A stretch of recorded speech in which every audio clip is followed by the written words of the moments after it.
राधे राधे। स्वागत है आप सबका आपके अपने चैनल निष्ठा कथा कहानी पर। आप हमारे चैनल पर श्री रामचरितमानस के पाठ सुन रहे हैं, जो कि हम आपको अध्याय रूप में और हिंदी में सुना रहे हैं।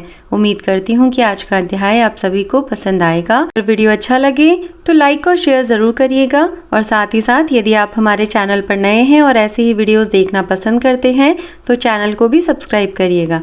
तो चलिए आज का अध्याय शुरू करते हैं। भरत जी ने वानर हनुमान जी को हृदय से लगा लिया। उनका शरीर पुलकित हो गया और नेत्रों में आनंद तथा प्रेम के आंसुओं का जल भराया। रघुकुल तिलक श्री रामचंद्र जी का स्मरण करके भरत जी के हृदय में प्रीति समाती न थी। भरत जी बोले, हे तात, छोटे भाई लक्ष्मण तथा माता जानकी सहित सुख निधान श्री राम जी की कुशल कहो। वानर हनुमान जी ने संक्षेप में सब कथा कही। सुनकर भरत जी दुखी हुए और मन में पछताने लगे। हे देव, मैं जगत में क्यों जन्मा, प्रभु के एक भी काम न आया। फिर कुअवसर विपरीत समय जानकर मन में धीरज धरकर बलवीर भरत जी हनुमान जी से बोले, हे तात, तुमको जाने में देर होगी और सवेरा होते ही काम बिगड़ जाएगा। अतः तुम पर्वत सहित मेरे बाण पर चढ़ जाओ। मैं तुमको वहां भेज दूं जहां कृपा के धाम श्री राम जी है। भरत जी की यह बात सुनकर एक बार तो हनुमान जी के मन में अभिमान उत्पन्न हुआ कि मेरे बोझ से बाण कैसे चलेगा, किंतु फिर श्री रामचंद्र जी के प्रभाव का विचार करके वे भरत जी के चरणों की वंदना करके हाथ जोड़कर बोले, हे नाथ, हे प्रभु, मैं आपका प्रताप हृदय में रखकर तुरंत चला जाऊंगा। ऐसा कहकर आज्ञा पाकर और भरत जी के चरणों की वंदना करके हनुमान जी चले। भरत जी के बाहुबल, शील, सुंदर स्वभाव, गुण और प्रभु के चरणों में अपार प्रेम की मन ही मन बारंबार सराहना करते हुए मारुति श्री हनुमान जी चले जा रहे हैं। वहां लक्ष्मण जी को देखकर श्री राम जी साधारण मनुष्यों के अनुसार समान ही वचन बोले। आधी रात बीत चुकी, हनुमान नहीं आए। यह कहकर श्री राम जी ने छोटे भाई लक्ष्मण जी को उठाकर हृदय से लगा लिया और बोले, हे भाई, तुम मुझे कभी दुखी नहीं देख सकते थे। तुम्हारा स्वभाव सदा से ही कोमल था। मेरे हित के लिए तुमने माता पिता को भी छोड़ दिया और वन में जाड़ा, गर्मी और हवा सब सहन किया। हे भाई, वह प्रेम अब कहाँ है? मेरे व्याकुलतापूर्ण वचन सुनकर उठते क्यों नहीं? यदि मैं जानता कि वन में भाई का विचोह होगा तो मैं पिता का वचन, जिसका मानना मेरे लिए परम कर्तव्य था, उसे भी ना मानता। पुत्र, धन, स्त्री, घर और परिवार ये जगत में बार बार होते और जाते हैं, परंतु जगत में सहोदर भाई बार बार नहीं मिलता। हृदय में ऐसा विचार कर, हे तात, जागो। जैसे पंख बिना पक्षी, मणि बिना सर्प और सूंड बिना श्रेष्ठ हाथी अत्यंत दीन हो जाते हैं। हे भाई, यदि कहीं जड़ देव मुझे जीवित रखें तो तुम्हारे बिना मेरा जीवन भी ऐसा ही होगा। स्त्री के लिए प्यारे भाई को खोकर मैं कौन सा मुँह लेकर अवध जाऊंगा। मैं जगत में बदनामी भले ही सह लेता कि राम में कुछ भी वीरता नहीं है जो स्त्री को खो बैठे। स्त्री की हानि से इस हानि को देखते कोई विशेष क्षति नहीं थी। अब तो हे पुत्र, मेरा निष्ठुर और कठोर हृदय यह अपयश और तुम्हारा शोक दोनों ही सहन करेगा। हे तात, तुम अपनी माता के लिए एक ही पुत्र और उसके प्राणधार हो। सब प्रकार से सुख देने वाला और परम हितकारी जानकर उन्होंने तुम्हें हाथ पकड़कर मुझे सौंपा था। मैं अब जाकर उन्हें क्या उत्तर दूंगा? हे भाई, तुम उठकर मुझे सिखाते और समझाते क्यों नहीं? सोच से छुड़ाने वाले श्री राम जी बहुत प्रकार से सोच रहे हैं। उनके कमल की पंखुड़ी के समान नेत्रों से विषाद के आंसुओं का जल बह रहा है। शिव जी कहते हैं, हे उमा, श्री रघुनाथ जी एक अद्वितीय और अखंड वियोग रहित हैं। भक्तों पर कृपा करने वाले भगवान ने लीला करके मनुष्य की दशा दिखलाई है। प्रभु के लीला के लिए किए गए प्रलाप को कानों से सुनकर वानरों के समूह व्याकुल हो गए। इतने में ही हनुमान जी आ गए। जैसे करुण रस के प्रसंग में वीर रस का प्रसंग आ गया हो। श्री राम जी हर्षित होकर हनुमान जी से गले लगकर मिले। प्रभु परम सुजान, चतुर और अत्यंत ही कृतज्ञ हैं। तब वैद्य सुषेण ने तुरंत उपाय किया, जिससे लक्ष्मण जी हर्षित होकर उठ बैठे। वो भाई को हृदय से लगाकर मिले। भालू और वानरों के समूह सब हर्षित हो गए। हनुमान जी ने वैद्य को उसी प्रकार वहां पहुंचा दिया जिस प्रकार वे उसे पहले लेकर आए थे। यह समाचार जब रावण ने सुना तब उसने अत्यंत विषाद से बार बार सिर पीटा। वह व्याकुल होकर कुंभकर्ण के पास गया और बहुत से उपाय करके उसने उसको जगाया। कुंभकर्ण जगा उठ बैठा। वह कैसा दिखाई देता है, मानो स्वयं काल ही शरीर धारण करके बैठा हो। कुंभकर्ण ने पूछा, हे भाई, कहो तो तुम्हारे मुख सूख क्यों रहे हैं? उस अभिमानी रावण ने उससे जिस प्रकार से वह सीता को हरलाया था तब से अब तक की सारी कथा कही। फिर कहा, हे तात, वानरों ने सब राक्षस मार डाले, बड़े बड़े योद्धाओं का भी संहार कर डाला। दुर्मुख, देवशत्रु, देवांतक, मनुष्य भक्षक, नरांतक, भारी योद्धा अतिकाय और अकंपन तथा महोदर आदि दूसरे सभी रणधीर वीर रणभूमि में मारे गए। तब रावण के वचन सुनकर कुंभकर्ण बिलखकर दुखी होकर बोला, अरे मूर्ख, जगत जननी जानकी को हर लाकर अब तू कल्याण चाहता है। हे राक्षस राज, तूने अच्छा नहीं किया, अब आकर मुझे क्या जगाया? हे तात, अब भी अभिमान छोड़कर श्री राम जी को भजो तो कल्याण होगा। हे रावण, जिनके हनुमान सरी के सेवक हैं वे श्री रघुनाथ जी क्या मनुष्य है? हाय भाई, तूने बुरा किया जो पहले ही आकर मुझे यह हाल नहीं सुनाया। हे स्वामी, तुमने उस परम देवता का विरोध किया जिसके शिव, ब्रह्मा आदि देवता सेवक हैं। नारद मुनि ने मुझे जो ज्ञान कहा था वह मैं तुझसे कहता, पर अब तो समय जाता रहा। हे भाई, अब तो अंतिम बार अंकवार भरकर तुझसे मिल ले, मैं जाकर अपने नेत्र सफल करूं। तीनों तापों को छुड़ाने वाले श्याम शरीर कमल नेत्र श्री राम जी के दर्शन जाकर करूं।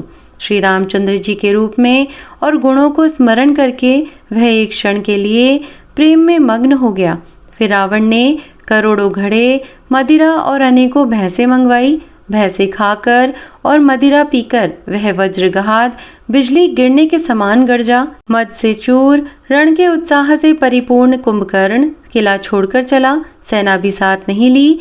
उसे देखकर विभीषण आगे आए और उसके चरणों पर गिरकर अपना नाम सुनाया। छोटे भाई को उठाकर उसने हृदय से लगा लिया और श्री रघुनाथ जी का भक्त जानकर वे उसके मन को प्रिय लगे। विभीषण ने कहा, हे तात, परम हितकर सलाह एवं विचार कहने पर रावण ने मुझे लात मारी। उसी ग्लानि के मारे मैं श्री रघुनाथ जी के पास चला आया। दीन देखकर प्रभु के मन को मैं बहुत ही प्रिय लगा। कुंभकर्ण ने कहा, हे पुत्र, सुन, रावण तो काल के वश हो गया है, उसके सिर पर मृत्यु नाच रही है। वह क्या अब उत्तम शिक्षा मान सकता है? हे विभीषण, तू धन्य है, धन्य है, धन्य है। हे तात, तू राक्षस कुल का भूषण हो गया। हे भाई, तूने अपने कुल को दैदीप्यमान कर दिया। जो शोभा और सुख के समुद्र श्री राम जी को भजा, मन, वचन और कर्म से कपट छोड़कर रणधीर श्री राम जी का भजन करना। हे भाई, मैं काल और मृत्यु के वश हो गया हूँ, मुझे अपना पराया नहीं सूझता, इसलिए अब तुम जाओ। भाई के वचन सुनकर विभीषण लौट आए और वहां आए जहां त्रिलोकी के भूषण श्री राम जी थे। विभीषण ने कहा, हे नाथ, पर्वत के समान विशाल देह वाला रणधीर कुंभकर्ण आ रहा है। वानरों ने जब कानों से इतना सुना तब वे बलवान किलकिलाकर हर्ष ध्वनि करके दौड़े।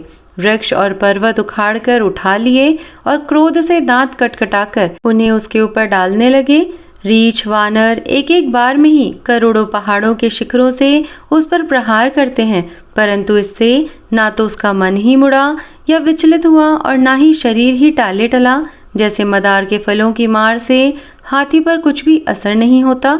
तब हनुमान जी ने उसे एक घूंसा मारा जिससे वह व्याकुल होकर पृथ्वी पर गिर पड़ा और सिर पीटने लगा।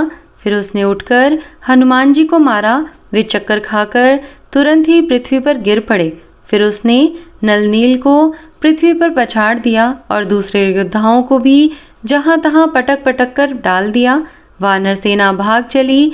सब अत्यंत भयभीत हो गए, कोई सामने नहीं आता।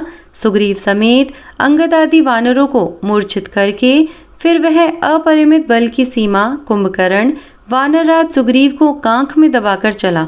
शिवजी कहते हैं, हे उमा, श्री रघुनाथ जी वैसे ही नर लीला कर रहे हैं जैसे गरुड़ सर्पों के समूह में मिलकर खेलता हो, जो बौहों के इशारे मात्र से बिना परिश्रम के काल को भी खा जाता है, उसे कहीं ऐसी लड़ाई शोभा देती है?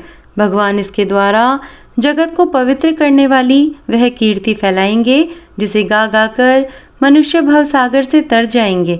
मूर्छा जाती रही, तब मारुति हनुमान जी जागे और फिर वे सुग्रीव को खोजने लगे। सुग्रीव की भी मूर्छा दूर हुई, तब वे मुर्दे से होकर खिसक गए, कांख से नीचे गिर पड़े। कुंभकर्ण ने उनको मृतक जाना। उन्होंने कुंभकर्ण के नाक कान दांतों से काट लिए और फिर गरज कर आकाश की ओर चले। तब कुंभकर्ण ने जाना, उसने सुग्रीव का पैर पकड़कर उनको पृथ्वी पर पछाड़ दिया। फिर सुग्रीव ने बड़ी फुर्ती से उठकर उसको मारा और तब बलवान सुग्रीव प्रभु के पास आए और बोले, कृपा निधान प्रभु की जय हो। नाक कान काटे गए, ऐसा मन में जानकर बड़ी ग्लानि हुई और वह क्रोध करके लौटा। एक तो वह स्वभाव और आकृति से ही भयंकर था और फिर बिना नाक कान का होने से और भी भयानक हो गया। उसे देखते ही वानरों की सेना में भय उत्पन्न हो गया। रघुवंश मणि की जय हो, जय हो, जय हो, ऐसा पुकार कर वानर हू करके दौड़े और सबने एक ही साथ उस पर पहाड़ और वृक्षों के समूह छोड़े। रण के उत्साह में कुंभकर्ण विरुद्ध होकर उनके सामने ऐसा चला मानो क्रोधित होकर काल ही आ रहा हो। वह करोड़ करोड़ वानरों को एक साथ पकड़ पकड़ कर खाने लगा। वे उसके मुंह में इस तरह घुसने लगे मानो पर्वत की गुफा में टिड्डियां समा रही हो।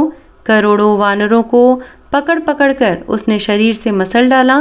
करोड़ों को हाथों से मलकर पृथ्वी की धूल में मिला दिया। पेट में गए हुए भालू और वानरों के ठट्ट उसके मुंह, नाक और कानों की राह से निकल निकल कर भाग रहे हैं। रण के मद में मत्त राक्षस कुंभकर्ण इस प्रकार गर्वित हुआ मानो विधाता ने उसको सारा विश्व अर्पण कर दिया हो और उसे वह ग्रास कर खा जाएगा। सब योद्धा भाग खड़े हुए, वे लौटाए भी नहीं लौटते, आंखों से उन्हें सूझ नहीं पड़ता और पुकारने से सुनते नहीं। कुंभकर्ण ने वानर सेना को तितर बितर कर दिया। यह सुनकर राक्षस सेना भी दौड़ी। श्री रामचंद्र जी ने देखा कि अपनी सेना व्याकुल है और शत्रु की नाना प्रकार की सेना आ गई है। तब कमल नयन श्री राम जी बोले, हे सुग्रीव, हे विभीषण और हे लक्ष्मण, सुनो, तुम सेना को संभालना। मैं इस दुष्ट के बल और सेना को देखता हूँ। हाथ में शंख धनुष और कमर में तरकस सजाकर श्री रघुनाथ जी शत्रु सेना को दलन करने चले।